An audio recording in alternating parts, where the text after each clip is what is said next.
आज हम पढ़ेंगे दूसरी प्रश्नावली के बारे में जिसका नाम है बहुपद। तो सबसे पहले तो आपको ये पता होना चाहिए कि बहुपद होता क्या है। ठीक है, तो मैंने परिभाषा लिखी है, देखो। ऐसे बीजीय या बीजगणितीय व्यंजक जिसमें चर की घात केवल पूर्ण धनात्मक संख्या या शून्य हो। यानी कहने का मतलब ये होता है कि आपके पास कोई बीजीय व्यंजक है, ठीक है, जैसे एक्स स्क्वायर प्लस में 2x प्लस में 4, ये क्या है, बीजीय व्यंजक। ठीक है, इसके अंदर ये कहता है कि चर आपका कौन सा है, इसमें x, कौन सा है, x, और x की घात जो अधिकतम होती है या जो भी घात है अधिकतम या न्यूनतम घात होगी वो हमेशा क्या होनी चाहिए, आपकी पूर्ण संख्या। और पूर्ण संख्या में आपको पता है क्या क्या आता है, 0 1 2 3 से लेके कहाँ तक, अनंत तक। यानी सीधा सीधा कहने का मतलब ये है कि x की घात कभी भी नेगेटिव नहीं होनी चाहिए, हमेशा पॉजिटिव और 0 हो सकती है। तो पहली चीज तो आपको यही ध्यान रखनी है कि कौन सा बहुपद है और कौन सा नहीं है, ये पहचानने के लिए आपको घात देखनी है। ठीक है, कि बहुपद की जो घात है वो नेगेटिव तो नहीं है, तो वो बहुपद नहीं होगा जिसमें नेगेटिव घात आ गई। अगर नेगेटिव घात नहीं है, 0 1 2 3 4 से लेकर अनंत तक ऐसी घातें हैं, तो वो आपका क्या कहलाएगा, बहुपद। तो देखो यहाँ पे मैंने एग्जाम्पल लिया है, जैसे x square plus 5x plus 6। यहाँ देखो x की घात कितनी है, 2, और यहाँ कितनी है, 1, तो क्या है, पूर्ण संख्या है, तो ये क्या है आपका बहुपद। आगे देखो 7x की घात 3 माइनस 4x प्लस में 9।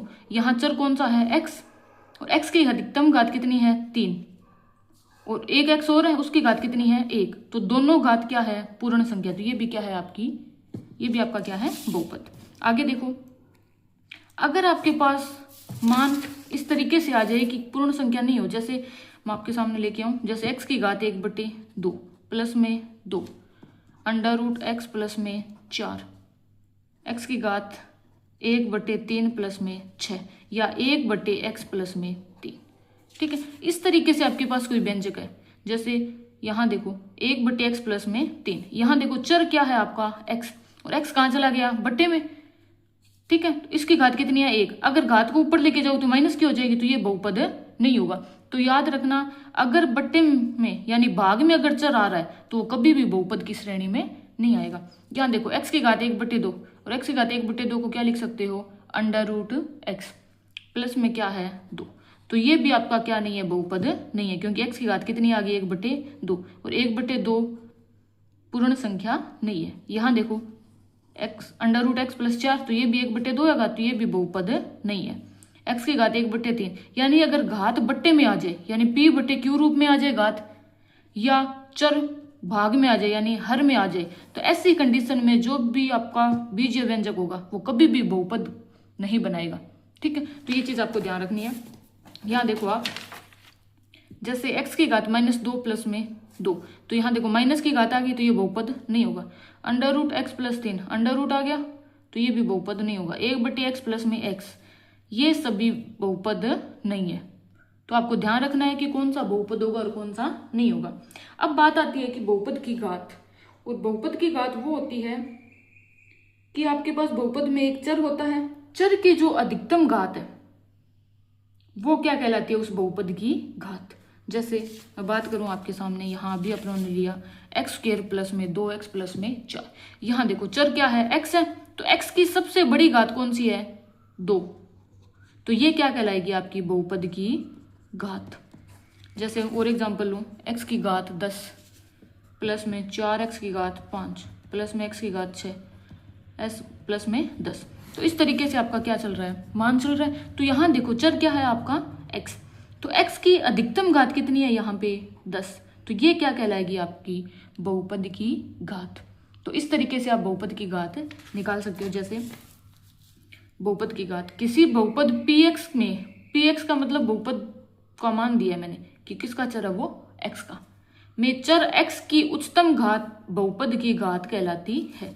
जैसे नीचे मैंने उदाहरण लिया है आपके सामने, 5x की घात 3 plus 4x square plus x plus 3। यहाँ देखो चर कौन सा है, x। ठीक है, तो x की अधिकतम घात कितनी है, यहाँ पे 3, तो बहुपद की घात कितनी हो जाएगी, 3। और नीचे देखो 2y square minus 3y plus में 4।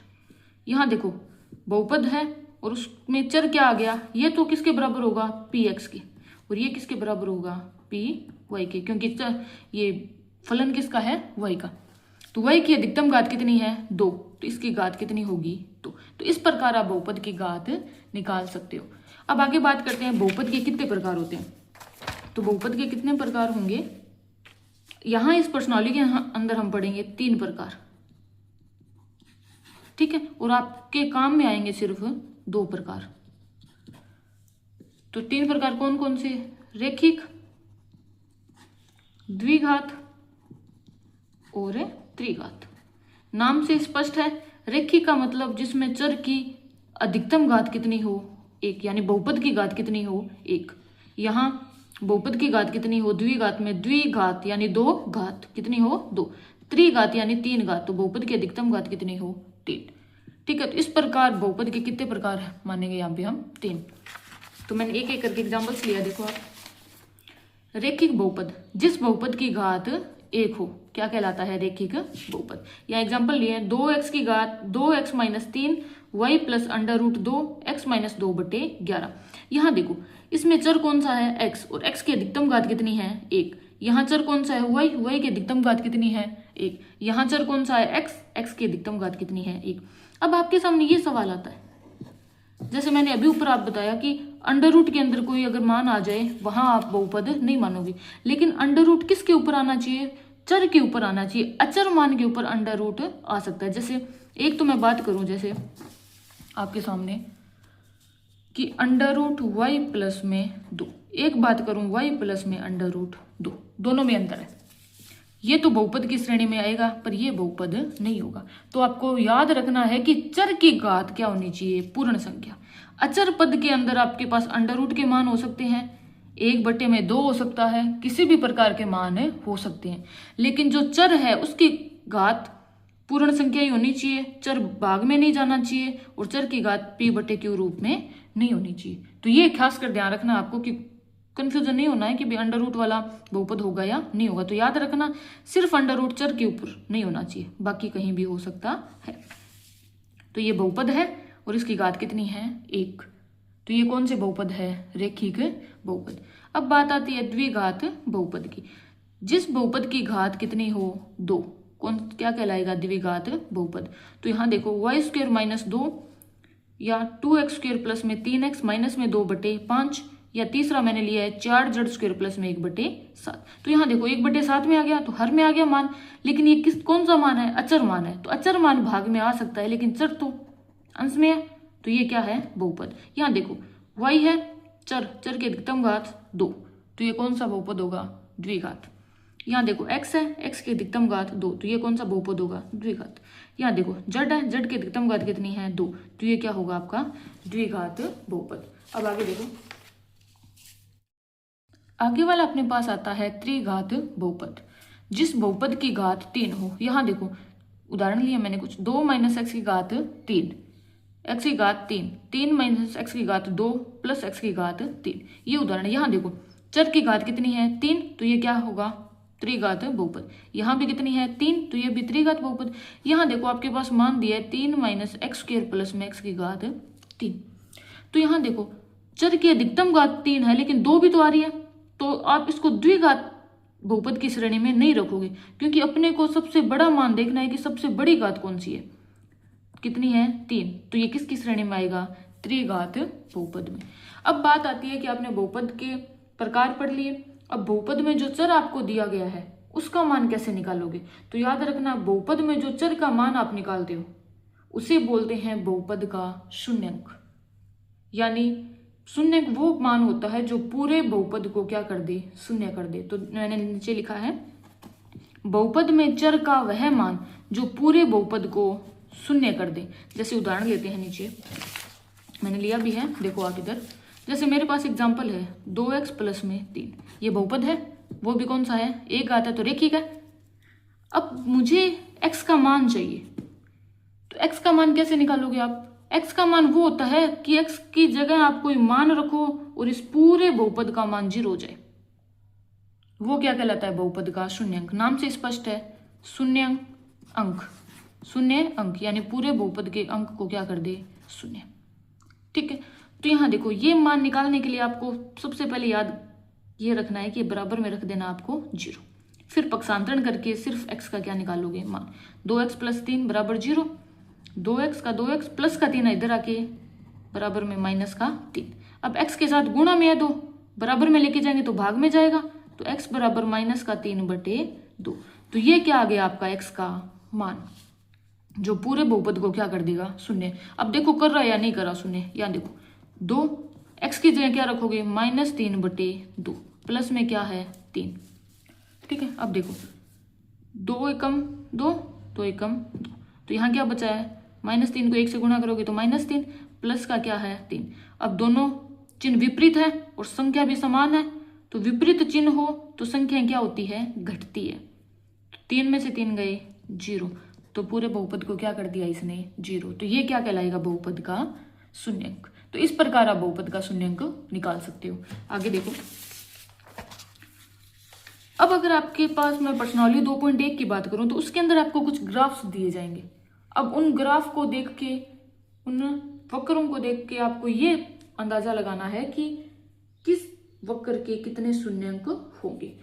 तो वो चीज आपको याद रखने के लिए मैंने थोड़ी लाइन लिखी है नोट करके, तो वो थोड़ा याद रखना आपके, ताकि वो वक्र जब आप देखो तो आपको पता लगे कि उसके शून्यंक कितने होंगे। तो यहाँ देखो, यदि ग्राफ बनाकर शून्यंक पूछे तो शून्यकों की संख्या उतनी होगी जितनी बार वक्र ने एक्स एक्स को काटा या स्पर्श किया हो।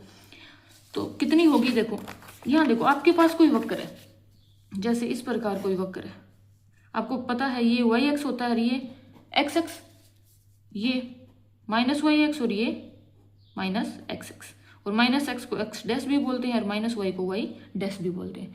अब यहाँ देखो, मैंने क्या बोला कि उतने ही शून्य होंगे जितने इस पड़ी वाली लाइन को छुएगा वक्र, और ये पड़ी वाली लाइन है कौन सी, xx। तो इस प्रकार से अगर मैंने कोई वक्र बनाया है, ठीक है, तो अब देखो ये xx को कितनी बार छू रहा है, एक तो यहाँ पे छू रहा है या काट रहा है, दोनों एक ही बात है। एक तो यहाँ कर रहा है, काट रहा है, एक ये जगह, एक ये वाली जगह, और एक यहाँ और एक यहाँ। तो टोटल गिनो, 1 2 3 4 5, तो टोटल इसके कितने शून्य होंगे इस वक्र के, 5। तो इस तरीके से आप अंदाजा लगा सकते हो कि किस वक्र के कितने शून्यंक होंगे। ये पढ़ेंगे हम 2.1 प्रश्नावली में। अब हम बात करते हैं आगे, अगर आपके पास द्विघात बहुपद आ जाए तो उसको कैसे आपको सोल्व करना है। तो देखो, आपके द्विघात बहुपद किस रूप का आ सकता है। तो यहाँ देखो, माना द्विघात बहुपद बराबर ax² + bx + c है, यानी इस रूप का आपको क्या दिया है, द्विघात बहुपद। आपको पता है द्विघात बहुपद में चर की अधिकतम घात कितनी होती है, 2। तो यहाँ चर x है, x की अधिकतम घात कितनी है, 2। तो ये क्या है आपका द्विघात बहुपद, जहां a b c वास्तविक संख्याएं हैं तथा a कभी भी 0 के बराबर नहीं है। अब a 0 के बराबर क्यों नहीं हो सकता, तो देखो इधर आपके पास बहुपद दिया है ax² प्लस में bx प्लस में c। अगर मैं a को 0 कर दूं, मुझे ये क्या चाहिए, द्विघात बहुपद। कौन सा बहुपद चाहिए मेरे को, द्विघात, यानी इस बहुपद में अधिकतम घात 2 रहनी चाहिए चर की। यहाँ देखो, अगर मैं a बराबर 0 कर दूं तो रखो a बराबर 0, 0 गुणा में x² प्लस bx प्लस में c। अब देखो 0 को मैं x² से गुणा करूंगी तो क्या आएगा, 0 प्लस bx प्लस में c। अब 0 को किसी संख्या के साथ जोड़ो तो वही संख्या वापस आ जाती है, तो क्या आया आपके पास मान, bx प्लस c। तो अब मुझे बताओ यहाँ चर की अधिकतम घात कितनी है, 1। तो ये कौन सा बहुपद बन गया, रेखिक। जबकि मेरे को क्या चाहिए था, द्विघात बहुपद मेरा रहना चाहिए। ठीक है, तो इसीलिए हम क्या नहीं लिखते हैं कि a बराबर 0 कभी भी आपको नहीं लेना। आप b बराबर 0 ले सकते हो, c बराबर भी 0 आप ले सकते हो, पर आपको खास कर बात ये ध्यान रखनी है कि आपको कभी भी a बराबर 0 नहीं लेना। b c आपकी चॉइस है, आप कुछ भी ले सकते हो। अब यहाँ देखो आगे, अब इस बहुपद के जो शून्यंक मैंने माने हैं वो मान लिए अल्फा और बीटा। अब मानना चाहते हो मान ले, वरना कोई आवश्यकता नहीं है। तो यहाँ देखो, आपको ये सूत्र याद रखने हैं। ये सूत्र आपके काम आएंगे जब आप सत्यता की जांच करोगे कि बहुपद के शून्यंक ये है या नहीं है। तो देखो, शून्यकों का योगफल यानी अल्फा और बीटा को जब मैं जोड़ूं तो मेरे पास जो मान आएगा वो हमेशा आएगा इस बहुपद में जो x का गुणांक है उसके आगे माइनस का चिन्ह, और भाग दे दो आप x² के गुणांक से। तो ये याद रखना, -b/a। या आप एक सूत्र ये भी याद रख सकते हो कि -x का गुणांक बट्टे में x² का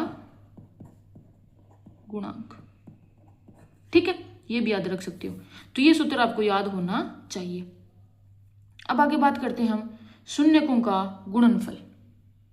शून्यकों का गुणनफल यानी अल्फा का गुणा कर दो आप बीटा से, उसका मान होता है c बटे a, या उसे ये भी लिख सकते हो आप, c क्या है आपका अचर पद, तो अचर पद बटे में एक्स स्क्वायर का गुणांक। अब देखो अचर पद कौन सा होता है, अचर पद वह होता है जिसका मान कभी भी आप बदल नहीं सकते, जितना आपको दिया जाता है आप उतना ही रख सकते हो। लेकिन चर क्या होता है, चर का मान आप अपने अकॉर्डिंग बदल सकते हो, -2 भी रख सकते हो, -10 भी, -1,00,000 भी रख सकते हो। तो वो क्या है आपका चर। तो ये दो सूत्र आपको क्या होने चाहिए, याद होने चाहिए। अब एक सवाल आपके ये भी आता है दूसरी प्रश्नावली में कि आपको कुछ मान दे दिए, जैसे शून्यकों का योगफल और शून्यकों का गुणनफल, ठीक है, वहां आपसे पूछा जाएगा कि द्विघात बहुपद बताओ। तो वहां पर कुछ नहीं करना, सिंपल ये सूत्र याद रखना आपको पूरा, और सूत्र में मान रख देना है, आपका आंसर आ जाएगा। तो देखो द्विघात बहुपद बराबर होना चाहिए एक्स स्क्वायर, द्विघात बहुपद है तो एक्स स्क्वायर तो आएगा, माइनस शून्यकों का योगफल जो आपको दिया जाएगा, गुणा में एक्स लगाना है, प्लस करके शून्यकों का जो गुणनफल आपको दिया गया वो लिखना है। इससे आपको क्या प्राप्त हो जाएगा, द्विघात बहुपद। तो इस प्रकार आप द्विघात बहुपद को अच्छे से देख सकते हो, और किस बहुपद को क्या नाम दिया जा सकता है वो भी आप देख सकते हो। तो इस प्रकार हमने आज जो बहुपद वाली अपनी प्रश्नावली थी दूसरी, उसके इंट्रोडक्शन की बात की कि उसमें कौन कौन से पद हैं आपके पास, और किस प्रकार के रैखिक बहुपद होते हैं, किस प्रकार द्विघात बहुपद होता है, किस प्रकार त्रिघात बहुपद को आप पहचान सकते हो। तो यहाँ हमने आज बात की है बहुपद की। नेक्स्ट वीडियो में हम बात करेंगे 2.1 प्रश्नावली की और उसके कुछ उदाहरणों की, ठीक है। तो आप नेक्स्ट वीडियो जरूर देखना, ताकि ये सारी चीज़ें जो आज हमने पढ़ी है वो अच्छे से आपकी क्लियर अप हो कि ये चीज़ें होती कैसे है, सवाल आए तो आपको किस प्रकार हल करना है, वो हम पढ़ेंगे नेक्स्ट वीडियो में, जिसमें आपको मैंने 2.1 प्रश्नावली कराऊंगी, उसके कुछ सवाल भी करवाए, उदाहरण भी करवाए जाएंगे। तो नेक्स्ट वीडियो जरूर देखना, और अगर आपको वीडियो पसंद आया है तो लाइक शेयर और कमेंट जरूर करना, और चैनल को सब्सक्राइब करना, ठीक है। ओके, थैंक यू, मिलते हैं नेक्स्ट वीडियो में।